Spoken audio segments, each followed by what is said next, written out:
નમસ્કાર મિત્રો, રિકવરી લો ફોર્મ ફેમિલીમાં તમારું સ્વાગત છે. દોસ્તો, ઘણા લોકો એવું પૂછે છે, કેસ ચાલુ છે, નોટિસ આવેલી છે, સમન્સ આવેલા છે, તો સેટલમેન્ટ થાય ખરું? નોટિસ આવી ગઈ હોય તો સેટલમેન્ટ થાય ખરું, એવું પૂછે છે.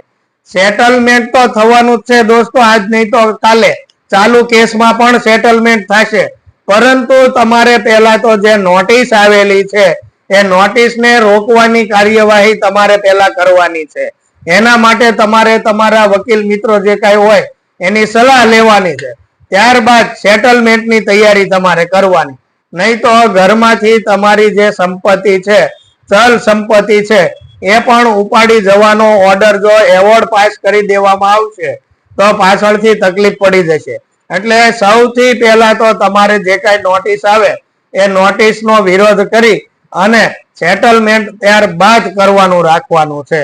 આ ઉપરાંત જો તમારે સેલેરાઇડ પર્સન હોય, તમે સેલેરી આપણા એકાઉન્ટમાં આવતી હોય તો આ લોકો છે તમારી 50% સેલેરી પણ કપાવી શકે છે, અથવા તો તમારા ઘરની સંપત્તિ પણ જપ્ત કરી શકે છે. આ માટે ખાસ ધ્યાનમાં રાખવાનું કે પહેલા જે કઈ નોટિસ આવે છે એના જવાબ આપી અને એવોર્ડ પાસ ન કરી દે ત્યાં સુધીની પ્રક્રિયાઓ છે એ રોકવાની છે. ત્યારબાદ આપણે સેટલમેન્ટની તૈયારી કરવાની છે. જય હિન્દ, જય ભારત, જય સંવિધાન દોસ્તો.